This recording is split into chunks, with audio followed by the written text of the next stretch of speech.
From Mothman and Nessie to the spirit that haunts your home, welcome to Bob After Dark, a podcast about legends, lore, and the supernatural.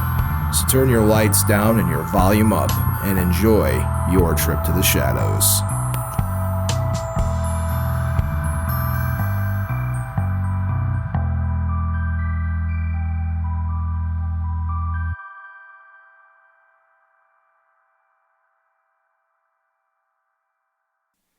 Oh,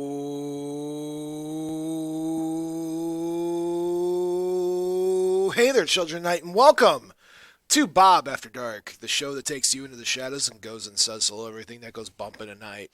I'm your host with the most that enjoys toast, Bob, and alongside of me, as always, is my ever wonderful, ever vampiric, ever cape-wearing, forever the heart-throb of Bob After Dark, my friend, my producer, and you're Mr. Pierogi. Count Panic himself. How's it going there, Bob? Great to be back. Another episode of Bob After Dark. Can you believe we are back here once again? You know, this is a special episode, Count. What is that?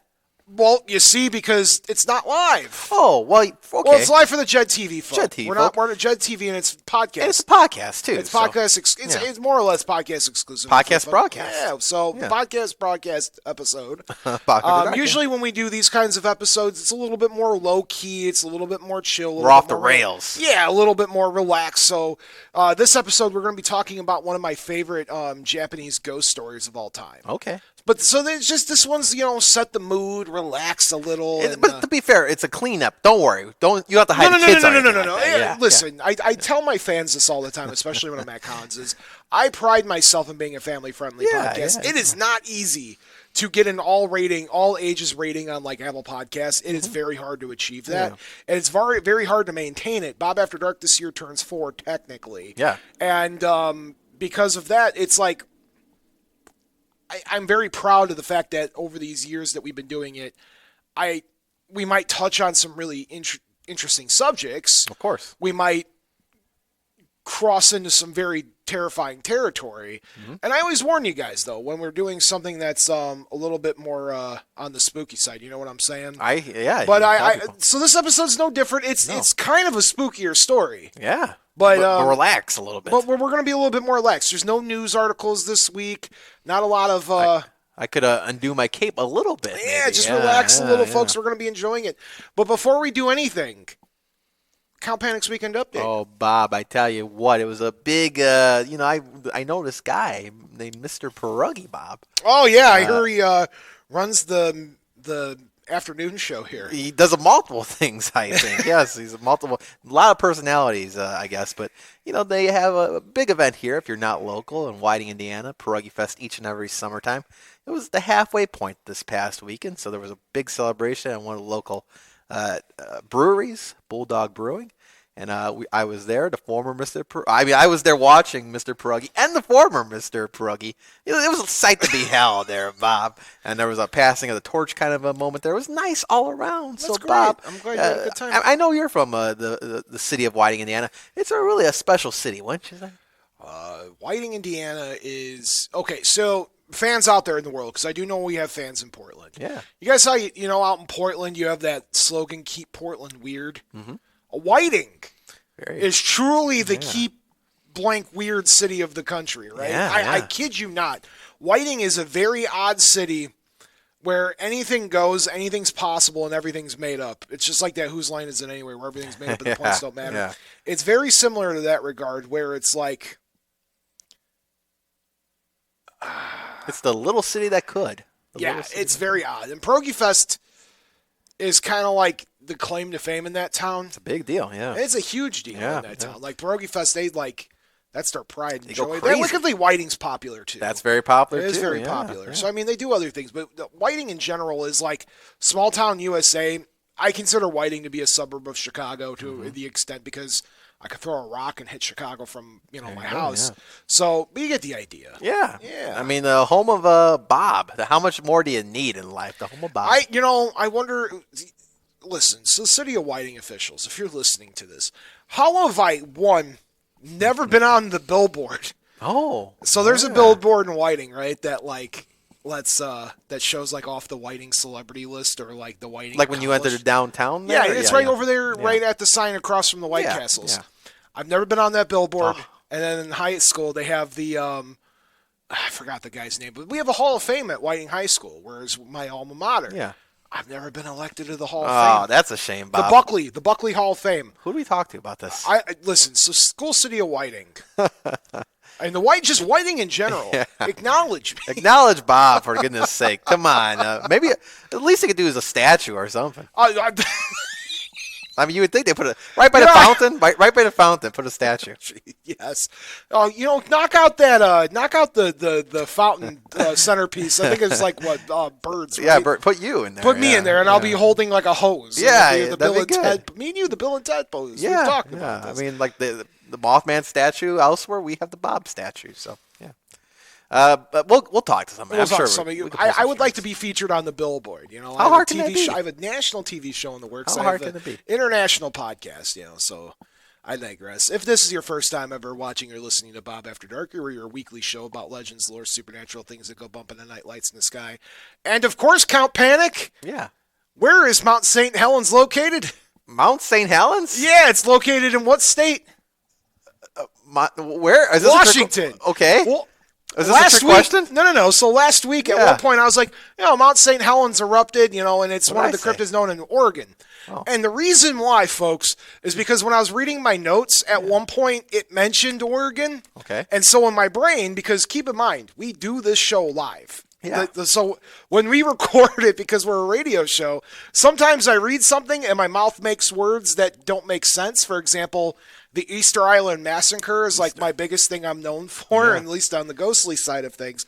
So sometimes I might say things wrong, and that's why I love the Bob After Dark Children of the Night fan base, because they'll call me out when I'm wrong. They mentioned something about you. To be fair, Steve and I never said anything to you about it, so it's not like we caught your... and Steve was here, so it must have been a quick slip. Yeah, and because of that, guys, I do apologize. I do know where Mount St. Helens is, and it's I bet you the majority of people don't know. And I had people call me out, and I appreciate it. I'm not mad about that. So thanks for catching that, guys. And I always try to strive to be correct on the show, and so I slipped up and I made a mistake. You didn't say Whiting at least, or the great Whiting cryptid, which we've had Mothman sightings by the golf course. Hey, so big golfer.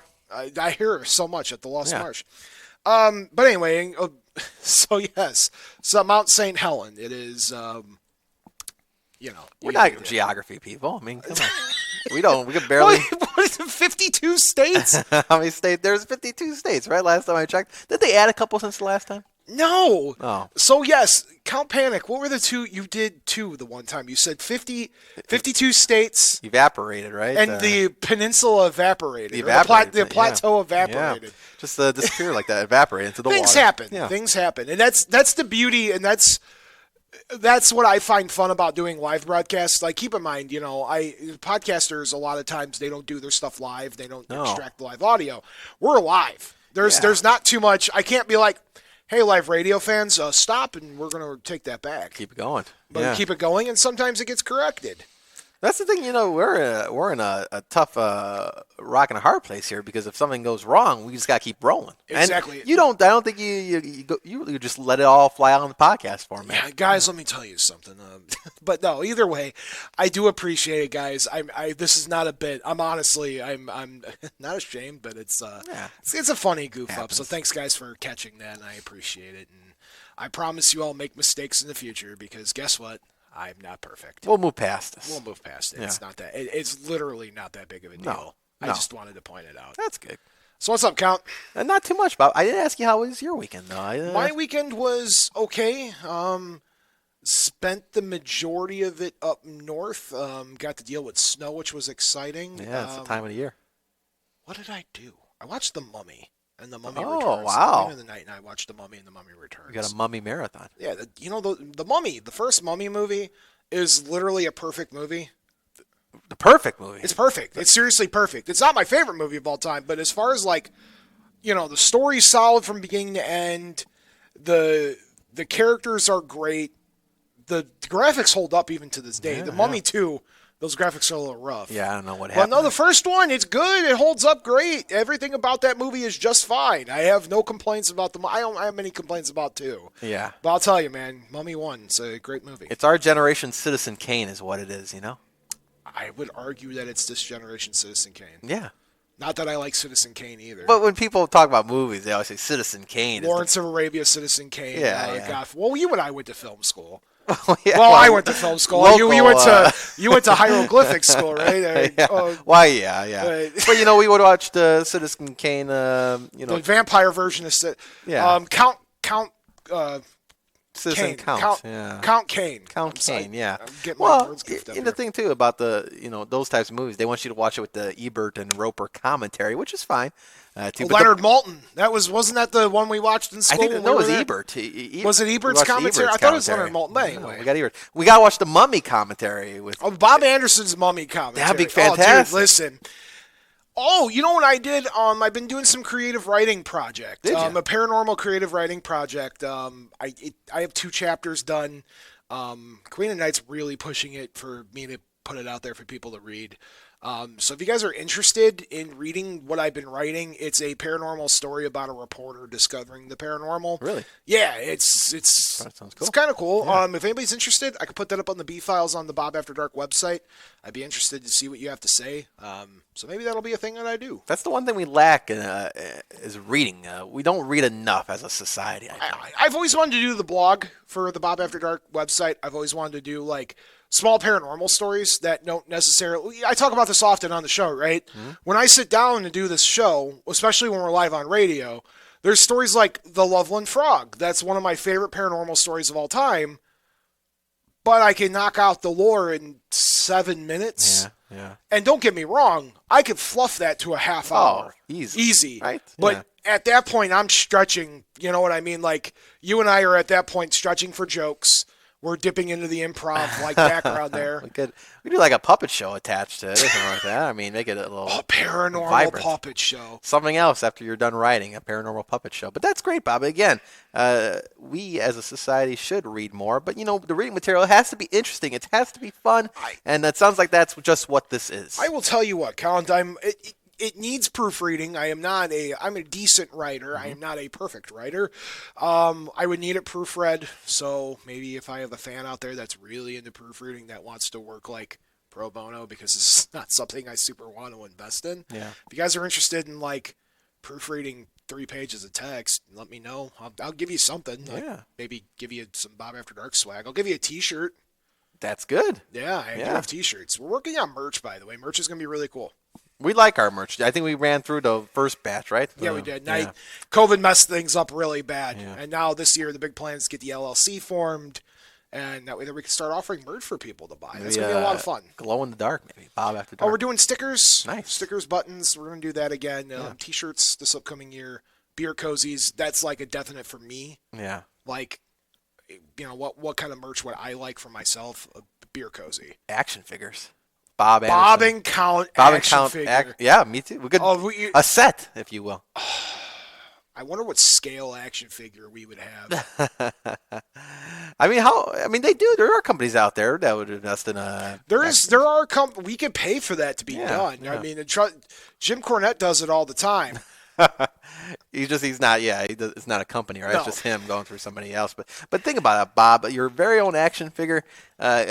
Kids would, on Christmas morning, to their delight, wake up and find the Count Panic Bob action figures underneath their tree.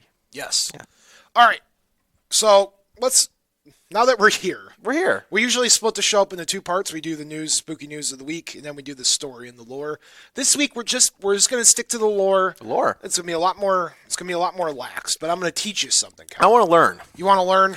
I don't learn often. You learn every week when you're on the show. Well, once a week I learn. Okay, so I want you to. We've done 2 yokai stories before this. Mm-hmm. Do you know what a yokai is? You've explained this a couple times, Bob, but I need a refresher. I'll have to admit that. A yokai is a Japanese spirit, ghost, cryptid, demon, deity. Not really on the deity side, but any kind of paranormal entity would all be roped into this yokai category in Japan. So here we have ghost stories, we have demon encounters, we have cryptids, other dimensional creatures, what have you. We have all of those here, and we split those up. And typically you have individual people that really specialize in one thing. So you'll have a cryptozoologist that's really into the cryptozoology portion, and then you have like paranormal experts and ghost experts that deal in like psychic mediums, whatever. And then you have different levels of psychics and mediums. A lot of these stories that we tell here, over there in Japan, we just kind of lump that into a concept of a yokai, right? Yeah. And so our very first episode of the podcast, many moons ago, we did the story of the Yuki-onna, which was the Japanese winter princess. Do you remember that? I remember that. You remember that? Yeah. And then we also talked about the Japanese Tengu. You remember the Tengu episode? Are you just saying that to shut me up? No, I remember you referenced it. Okay. So I know these names, Bob. I just forget what they.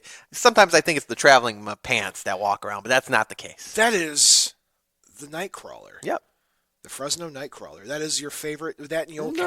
No, and then of course Nessie, of course, and yeah, I have my favorite. The goard. I like the goard too. The man-eating gourd? Yeah. Yeah, the man-eating gourd would be a yokai. They're my top four. Okay. I appreciate that. All right, so you want to... so I have a favorite, right? Just like you would anything. Of course. And the only reason why we're talking about it tonight is because I found the single greatest thing on Wikipedia I've ever seen in my life. Wikipedia. And that is... it's a conversation diagram. We'll get to it. But there's literally a flow chart of how this entity operates. But I'm getting a little ahead of myself. So let me tell you the story of the Kuchisake-onna, in my opinion, my favorite Japanese ghost story of all time. All right, I'm ready to learn. All right, so if you translate it down roughly, it would come out to the slit-mouthed woman. Where does she typically found? She's found in urban areas. So other yokai, you find them in forests, streams, farmland. The Kuchisake-onna, you find her in like dimly lit streets, alleys, really densely populated areas. And yeah, so you get the idea. Yeah. So just got a couple different like things I'm going to be quoting here. One is the yokai.com's article on her. According to yokai.com's article about her and the appearance, the Kuchisake-onna is the ghost of a woman who was mutilated and has come back to wreak vengeance on the world. Her name comes from the deep, bloody gash that runs across her face, grinning from ear to ear. She appears at night to lone travelers on the road, covering her grisly face with a cloth, mask, fan, or handkerchief. The Kuchisake-onna sneaks up on her victims in the dark and asks them if she thinks they are beautiful. If the victim says yes, she pulls off her mask and reveals a red, blood-dripping, grotesque mouth. Then she asks in a grisly voice if they still think that she is beautiful.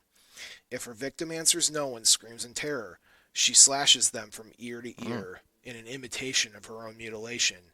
If the person lies and answers yes a second time, she walks away only to follow the target home and slaughter them brutally at night. There's no escaping her. No. Right? So there's a different couple of origins to this, again, according to yokai.com. The spirits of the dead who were killed are in particular violently ways and manners of people who suffered from abuse or tortured captives, defeated enemies, often do not rest well. The Kuchisake-onna is thought to be one such as a woman. However, during the Edo period, a large number of Kuchisake-onna attacks were blamed on shape-shifting kitsune, which are shape-shifting fox creatures, playing pranks on young men. During the 20th century, the blame began to be placed on ghosts, serial killers, and simple mass hysteria. This erupted a new explosion of Kuchisake-onna sightings all over Japan. Over the years, clever people claim that they have outsmarted the Kuchisake-onna by delivering quick, confusing answers or by throwing money or hard candy at these creatures. This buys them enough time to escape from her wrath, and it's always depicted as a woman, by the way. You don't hear of the Kuchisake-onna ever being male presenting, and if you throw something at her, she would kind of just freak out in the dark, and you could escape. What?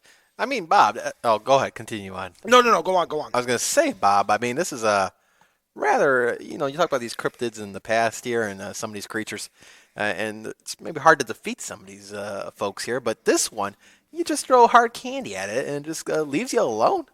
Yeah. That's simple enough. So yes, and we're going to get to some popular versions of media of it. One of my favorite TV shows of all time, the shortest run of the catastrophe, is the Constantine TV show based on John Constantine. There is an episode that deals with the Kuchisake-onna, except for her being in Japan, she's attacking New Orleans.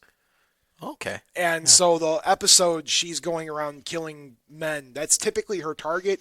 However, there are stories of her attacking other women too. Mm-hmm. So John Constantine shows up, and he, by the way, in case nobody is cultured, I joke, of course. DC comic book character. They made a movie about him with Keanu Reeves that wasn't very good, at least in my opinion. Several years ago. He's a demonologist, and he's an occultist. He smokes a lot of cigarettes. Wow. He's kind of like me, except a lot more gruff.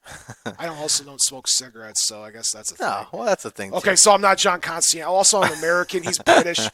I just like to pretend I'm John Constantine. But anyway, he deals in the mystic arts and stuff. It's obviously kind of goes hand in hand with what we do here. Yeah. So I'm a big fan of him and his character. DC gave him his own TV show for a while, starring Matt Ryan. Highest praise you could get.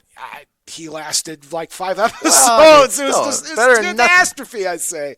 But one of the episodes, they dealt with a Kuchisake-onna, and it's actually a really cool scene. So the character Chaz, which you should definitely go watch Constantine or read something, I recommend. Maybe I'll do a book club about it. Not right now, after the show. No, after the show. The character Chaz interacts with her, and they're trying to deceive a way where they can pin her down so John Constantine can dispel her, right, and get rid of her. So she goes and she finds Chaz, the character, and she asks him, "Do you think I'm beautiful?" So he's quick to think on his feet, and he asks her, "Do you think I'm beautiful?" Mm-hmm. And because the way that you answer, and this is where we go back to the Wikipedia thing, Wikipedia legitimately has a flowchart of the conversation that triggers events. And it's funny. I don't know why I find this so hilarious. Probably because it's a very disturbing thing, and Wikipedia just has this very simple, you say this word and this is a triggers, and it's only 5 boxes. But it starts off with the one rectangle at the very top. It asks, "Do you think I'm pretty?" If you say no, she kills you with a pair of scissors. If you say yes, she takes off her masks and asks, "How about now?" And if you say no, she cuts you in half. And if she says yes, she slits your mouth so it appears to be like hers. In the show Constantine, Chaz starts asking these ridiculous questions like, "Well, do you think I'm beautiful? What city are we in?" He would ask her all these questions, and she couldn't proceed to stab him in any kind of motion because you get the idea. Yeah. Was there hard candy involved? No, he did that until they kind of distract her. It's a really good episode. It's 5 episodes, people. Go watch it. You know what's really strange, though? People always say, why do people walk? They always question, why are these people walking around with hard candy in their pocket all the time? Well, this is the time it comes in handy, Bob. You can defeat this cryptid here. So, don't shame people next time you see that they offer you hard candy. It might be put to good use someday. Never knock those people, Bob.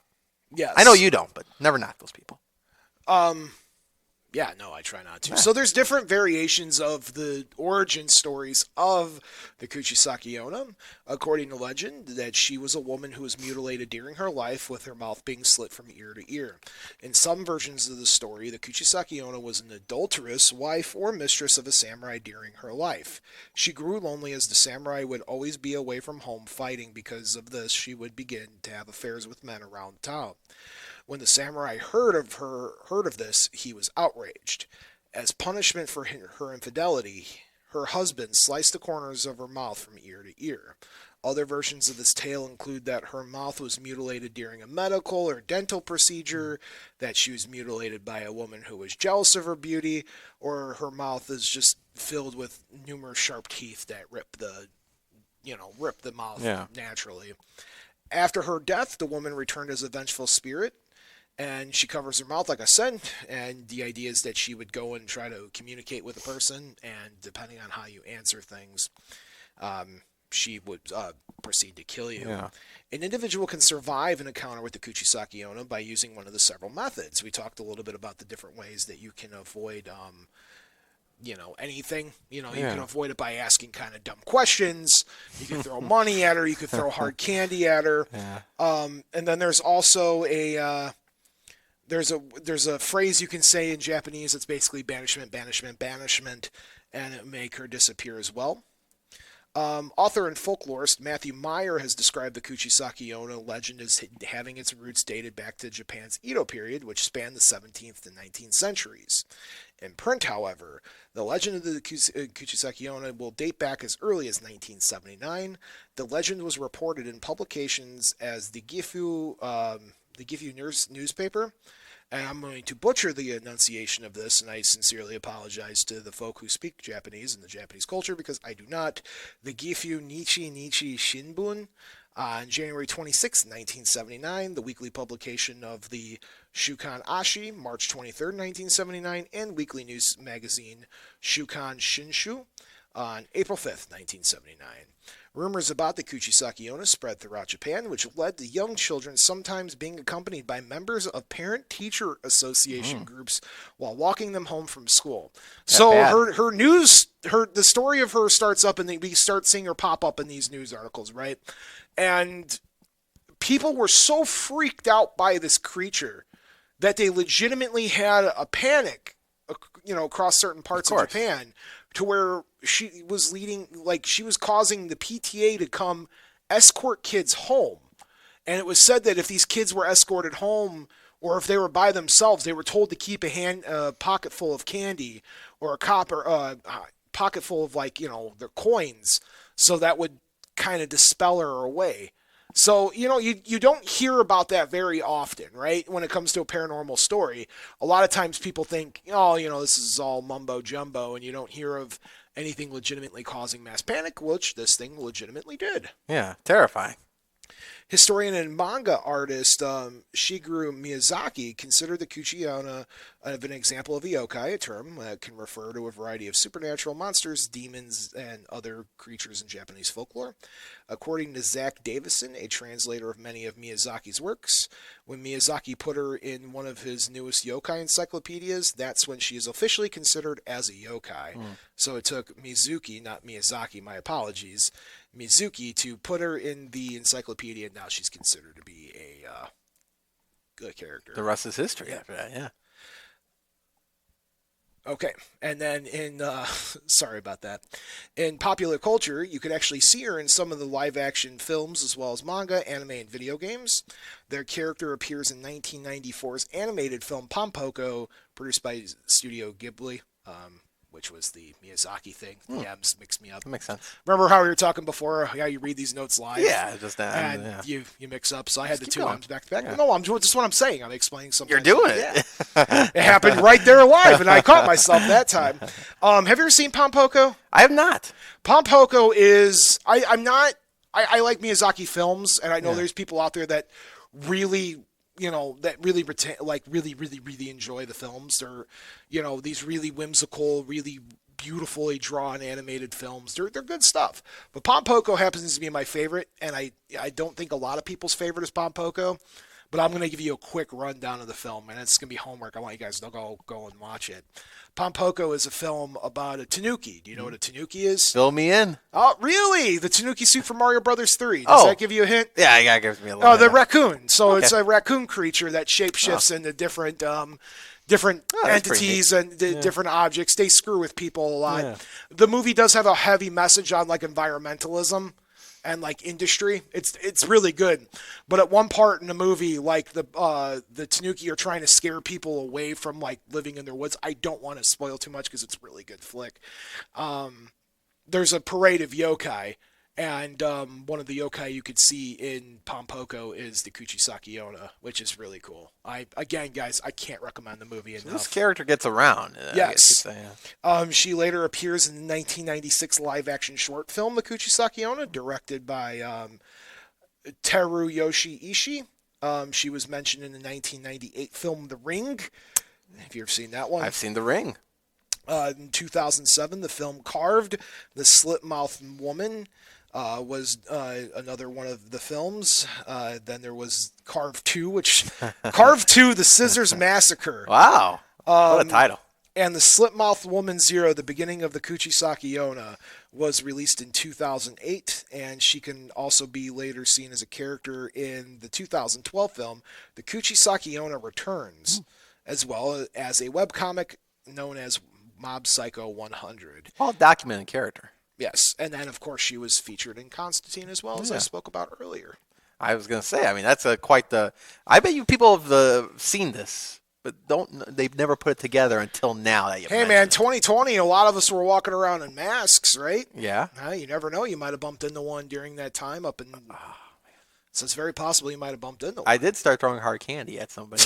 That was a different story, Cut. So you can't defeat this character with hard candy. Well, no, but I'm saying you're just throwing hard candy at somebody, Cut. I'm throwing hard candy at This is my favorite Japanese yokai story, right?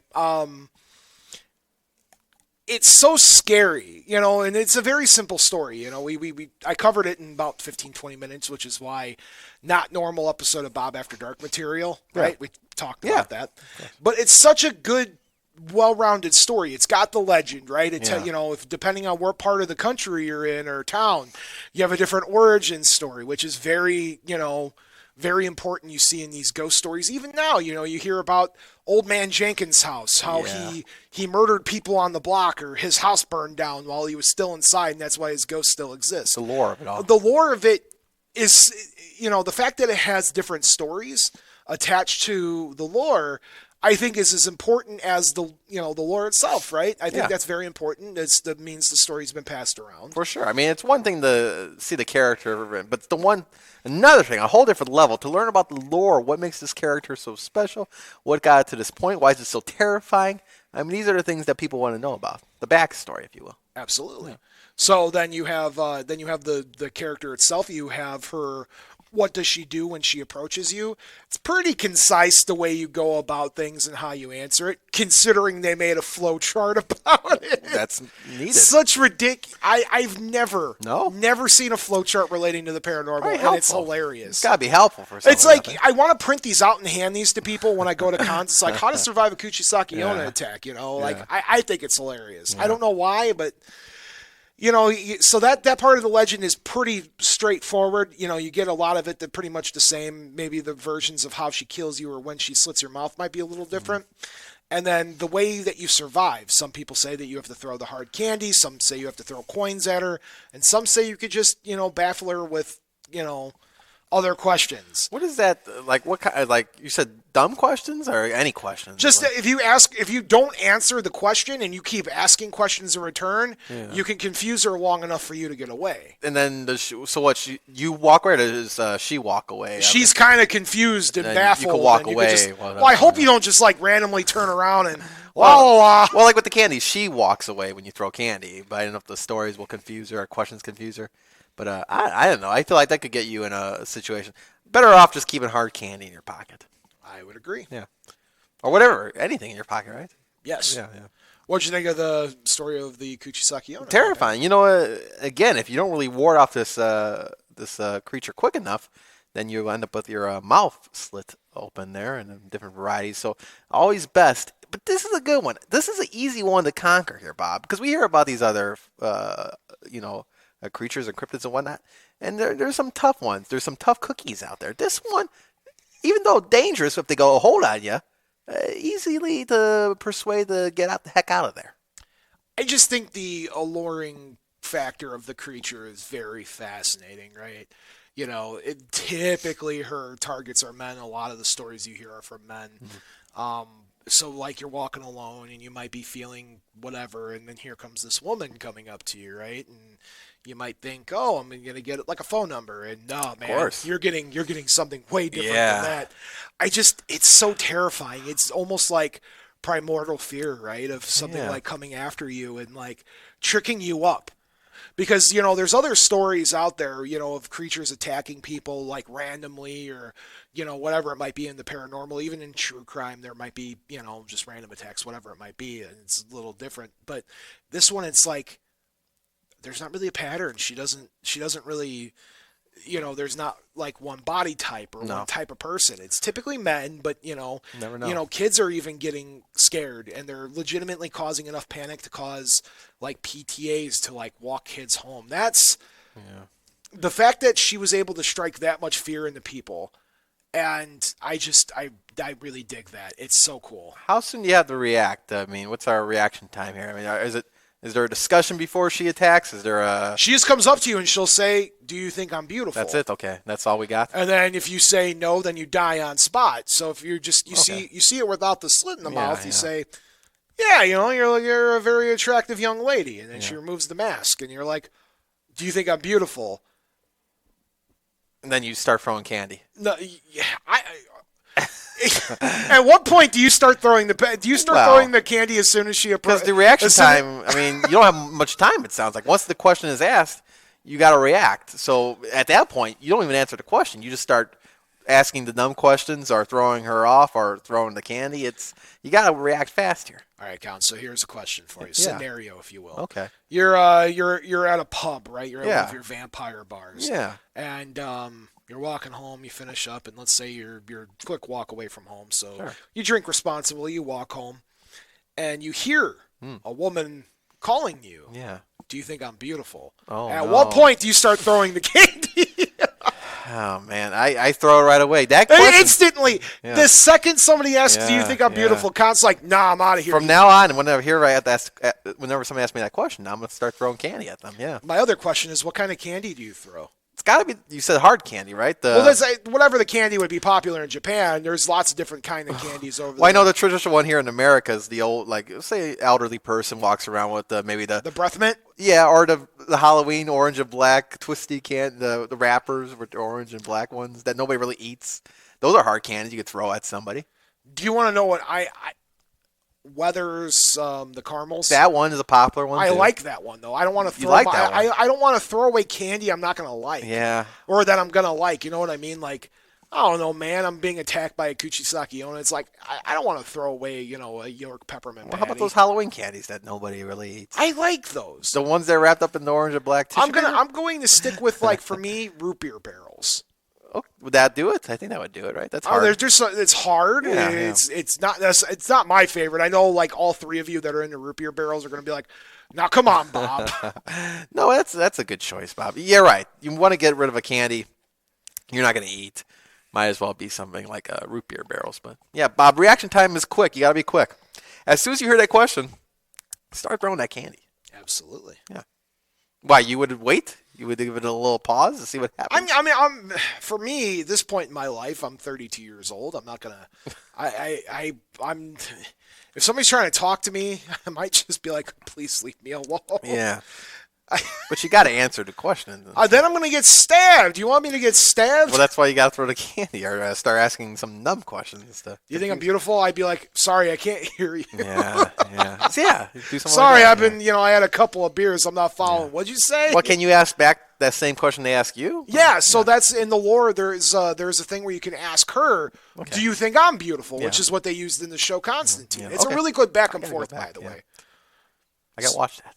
No, it's really good. I can't recommend it. Where can I pick it up? I think DVD section somewhere? I think it's available somewhere streaming. Yeah. I'm not going to start naming streaming services because they could sponsor me. VHS copy. VHS copies.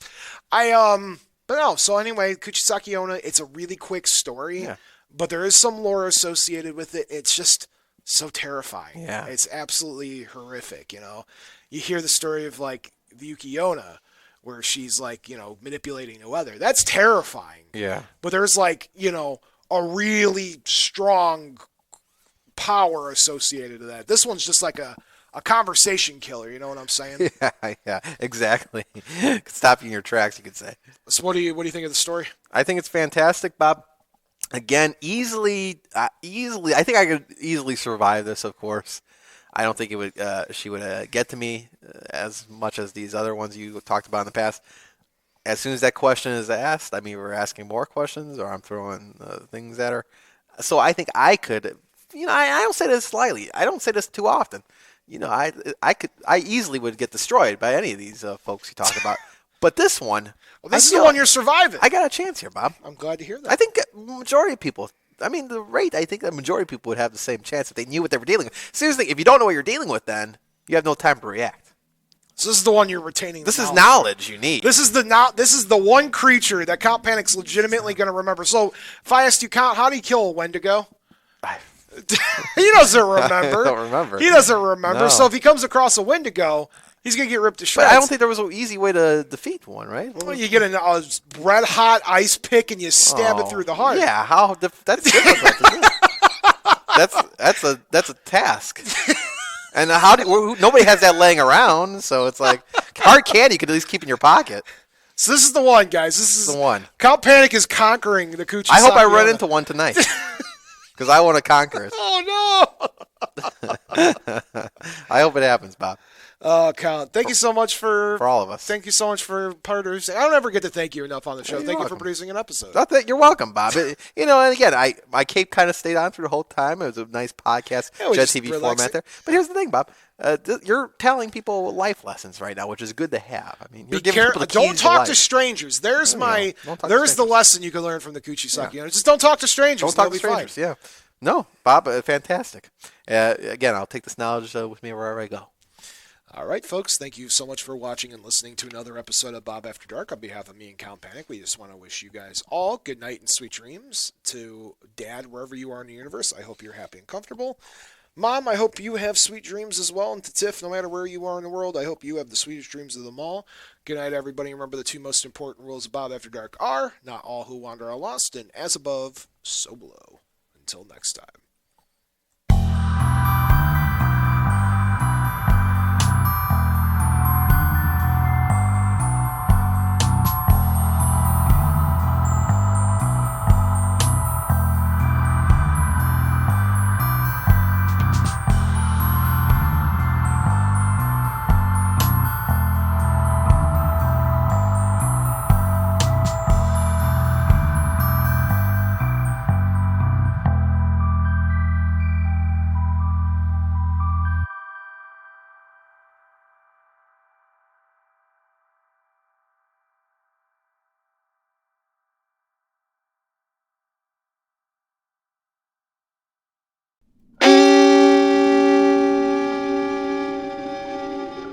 Memoriam Development.